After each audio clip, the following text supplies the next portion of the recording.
Hello. Thanks for stopping by. I'm working on this intake right here.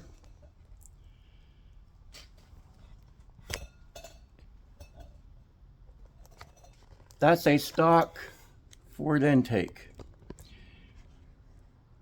I believe it came off of early 80s 302. And they worked okay. They weren't the worst intake in the world, but they didn't make the most power. But however, they did make pretty good torque. And I'll show you why. They have pretty small ports. So this would actually work very well on something with small cubic inches and low compression, which that's what it was for. The compression on the 302 back when this intake was on them engines was barely 9-to-1. Some of them were 8 3/4 to 1. 8 3/4 to 1, I believe. Somewhere in there. It also had a 4-hole plenum, and then it had the stock spacer that went on top of the plenum. So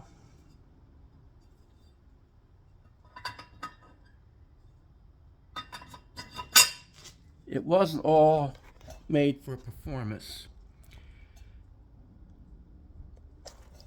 though it did help quite a bit compared to the old 2-barrel that they used to put on the 302. But any intake that's factory stock can always use a little help. It doesn't matter if it's a 2-barrel, a 4-barrel, or some of your cars back in the day had 3 2-barrels. They can always use help making power. And one of the places you always want to look is where the intake bends around. Like right up in here, inside these runners, it curves way off and it pinches off. So you want to just smooth all that stuff out where it makes the turn into the runner, or wherever you have a sharp edge. It's pretty basic, guys. Some guys make a big deal about this stuff. It's not a big deal. Same thing in here. You can modify it. Goes up underneath here. It goes back underneath.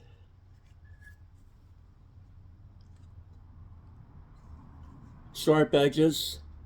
And you could round all this stuff back in the plenum. If you want to leave this stock and just get a little extra performance, that's all you really need to do. Now if you're going to turn the engine up and try to get more horsepower out of the engine, you're making more of a high output vehicle, like I'm doing, then what you do, you go from this size gasket where I scribed the line. I already outlined it with the gasket here, the stock gasket. But what do you do when you want to make a little bit more power?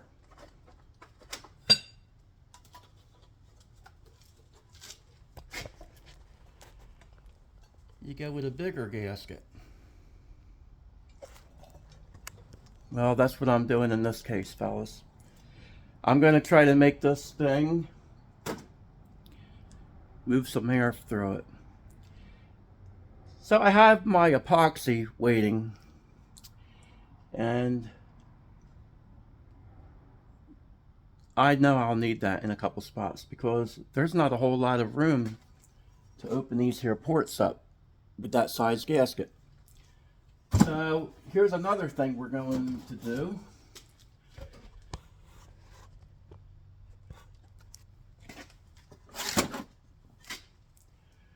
We're going to make this. Don't do it, Terry, don't do it. They're worth money. That's a stock Ford intake. They're getting rare. Oh man, just go get a different intake. I don't want to, because we're going to show what you can do with stock factory parts, modified factory parts. So this will have, hang on. That's hard to do like this with your head all twisted up. Oh wow, that's a nice straight line. Anyway, we're going to cut this out right in here. And when we're all done, she'll be a little dual plane. So that's the plan for this. And hey guys, I see some people try really hard to make air go through an intake. It's not hard. You take all the worst parts that you can see with your eye, and then you put your finger down through the ports and you feel all the restriction with the finger where you can't reach back in there. Then you find something that will reach, like a sanding belt. Cut it and go back in there with it, or a roll of emery cloth and just bring it through. That's all you do, fellas. Open it up, let the air go through it. People ask me about mathematics stuff all the time, what percentages and all that stuff. You don't even want to know what I do. I don't figure any of that stuff out. I watch the air move. I see what it does, where it wants to go, and I help it get to where it wants to go. If the air is bending around something on a real tight area, air doesn't like to turn. So therefore, if you have a runner that's curving around real tight, the air is wanting to go straight. So what do? You take that curve and you lay it back. Keep it in mind. Some guys will say, well, yeah, then you're making the intake out of proportion by doing that. You're going to have a wider area. I'd rather have the air go straight than worry about if that's a little bit wider. That's my way of thinking, and that's how I look at it. One of the other things I want to do, in my opinion, fellas, is this. Keep the port going as straight as possible when you modify it. If you have to make that runner crooked, like the port match this, I see some guys worry about port matching all the time, and it's fine if you can make it port match something like the head and do it where it's equal. But when you have to start making this intake runner drop down just to port match the head, and the walls up here flat, and then you're cutting it way down here, that's a mistake. You're better off leaving this straight and a little bit smaller if you have to. I don't have to, because I'm modifying this whole thing. This intake's going to be how I want it to be when I'm done with it. So don't watch what I'm doing here, guys, and imitate it if you've never done any of this work before. Anybody that's done anything like this already knows these things. So I try to help guys that's never done this stuff and that are scared to death maybe because they have 15 people telling them that they'll mess something up. Oh, you just don't hog an intake out. You just don't get in there. No, you don't just hog it out, but you get in there and you straighten it out. You're not going to hurt it, guys. Unless you try to do something off the wall, you will not hurt your intake by straightening things out. The reason I know these things, to say these things to you fellas, is for one reason. Because I've had it said to me. I've had guys that didn't even know me say stuff. Oh, Yeah, that's not going to work like that. I did an RPM air gap intake, and the guy said you should never touch that intake because they work great out of the box. There's no reason to touch that intake. What a bunch of malarkey. That guy should have seen all the stuff that was down in that intake, all the rough casting and all around the plenum where nobody looks. And that took me longer than anything doing that plenum down inside where you couldn't get to it. How? By getting a little thin belts that goes to a belt sander and cutting it. Because I didn't have no emery cloth. You can buy that on a roll. So I just cut the old belt that I had for my belt sander. Got in there, worked it back and forth all around the plenum. Because that was more important to me than the other stuff that the intake needed. In certain areas, the intake was fine. Just worry about the restricted areas, fellas. That's all you need to do. You don't have to go crazy making your mind do things that it don't need to do. It's common sense. All it is common sense. And somebody will say, yeah, but one runner might have this flow number, the other runner might have that flow number. It already does anyway, right? You think your intake is equal from the factory? You better think again.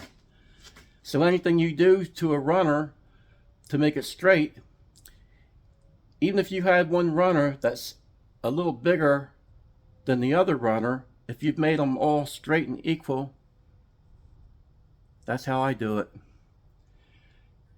Some guys might get a hold of me and say, Terry, you gotta have them flow consistently. Well, you might have to.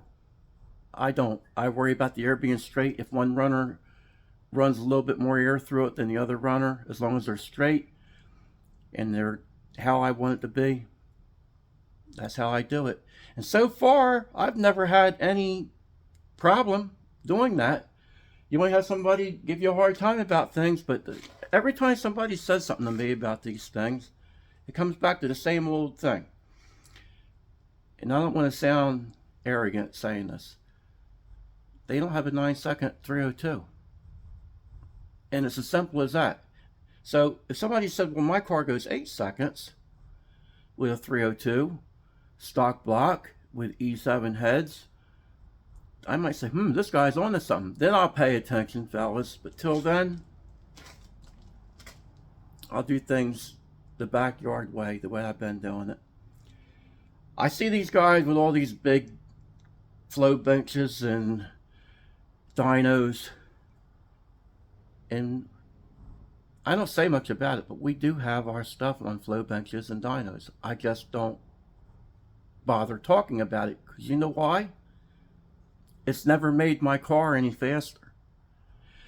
I just had a guy made this statement a while back, and he's one of the guys on YouTube that everybody goes to for performance, and he's very knowledgeable, but he said something that it blew my mind, that he would actually go this route. He said that he has a dyno, and just because somebody has a fast car doesn't mean anything. I'd rather have a fast car than a dyno, which we do in my book.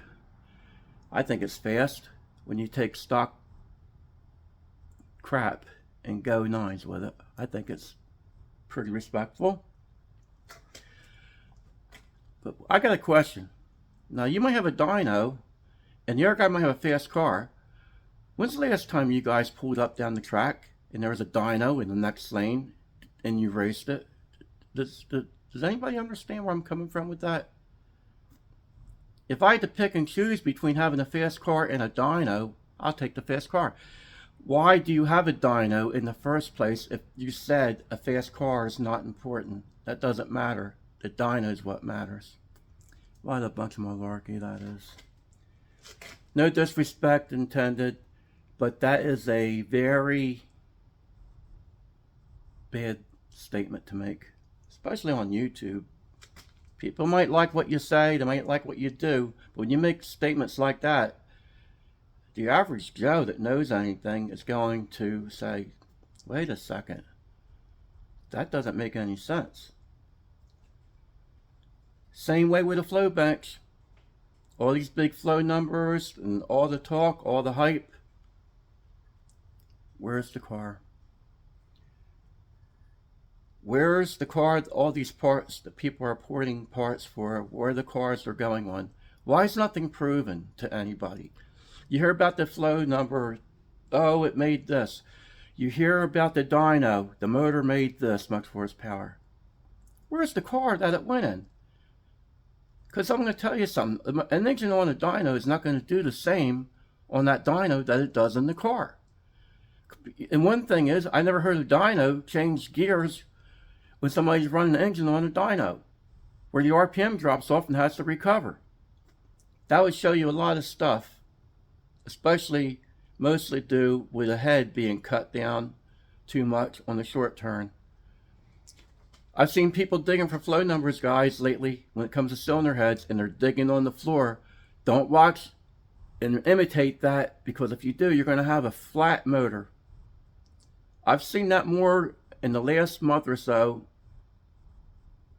than I've ever seen in my life. How come old school guys know that stuff, and yet these new guys are digging for flow numbers, and they're cutting down at the floor and cutting the short turn way down? When somebody does that, it shows me that they don't have a whole lot of experience racing a vehicle. They might have a flow bench and know a flow number, but they're not making no torque and no horsepower, in my opinion. Somebody have to prove that to me that they've done that and say, look at this car, Terry. It runs in the 8s, it runs 9s, it runs 10s. Because when you start doing that stuff, most of the time, the engine's going to be real laid back. Now, if you guys have an engine in your car and it pulls mile per hour, but it doesn't really put down no ET, it could just as well be that problem, believe it or not. It works both ways, fellas. So anyway, this is going to be going on my coupe, and we're going to call this, I think, the sleeper build, because it's going to look factory with the breather and everything on it. But we're going to do some performance upgrades. I wanted to do this originally with E7 heads. But I'm going to tell you guys something. We've done the E7 stuff over and over and over. The green car is still going to have E7s. So there's really nothing to prove what we can do with the E7s. And what I mean by prove, I mean prove it to ourselves, not to anybody else. We know just about where these heads are capable of going. And we're going to try to show you guys along the way what we think they can really do. But that's going to be on the Green Gangster. And I have a pair of very nice GT40 heads I started on a long time ago. And guess what, guys? They're getting rusted up. They're just sitting around and they're doing nothing. So I was going to get this engine and do another pair of E7 heads. And then what? I'm going to spend another 200 hours to do another pair of E7s when I have a pair of GT40s 3/4 of the way done. Hours and hours and hours in on them. And I think that's common sense, fellas. You can let me know in a comment what you think. Here's the only other problem I have. I was going to use a stock cam, which we've done before, and which, if you go to my son's channel, Adam Grover Boys Racing with the Green Gangster, you'll see that car run with a stock cam, and watch that car run with a stock cam in it and see how fast it goes on the nitrous. You'd be surprised, fellas, what you can do with this stuff. And listen to how the car doesn't die off between gear changes. Whenever you watch our stuff, always listen for that gear change to see if you realize the recovery of that engine, how quick it recovers. So I was going to use a stock cam, but my son has a cam that he was going to use in a different engine. It's a little bigger than I planned on going with, and or that I would like to go with, but we're going to consider that fact because I think the cam would work well with the GT40 heads that I've already started on. So the only hindrance would be this intake if I left it the way it is. But I think with this intake done up, I think we're going to see something good. Let me know if you fellows would rather see it put together with the stock cam or with a 600 plus lift cam. Which means if you want to see it that way, with the bigger cam in it, that means we're going to have to knock some stock pistons, which we've done before. If you guys seen how we do that, you would be crying. Anybody that's prestige, you would not, you'd have to turn your head because you wouldn't want to see it. There's nothing fancy here, fellas. We just do what we have to do to get it done, and we'll grind what we have to grind, and we'll do it open-handedly. There's no fancy methods here. So anyway, I'd have to get upgraded valve springs and the whole 9 yards for the cam, which costs money I don't have. So let me know if you guys would rather see this build go together with pushing the envelope with the camshaft. Problem number 2 is this: if that engine runs anywhere like I think it might, I'm going to be stuck right back where I am now with the engine that's in it, because I'll most likely be getting thrown off the track again, unless something fluky happens where bigger isn't better. So we'll see, guys. What I mean by that, the heads I did, the GT40 heads, are pretty blown out, guys. I'll be showing you them heads. So with that, guys, I'm going to cut this off. I have a lot to do here, guys. This is going to take me a little bit of a minute cutting this open here. So I'm going to get to work, and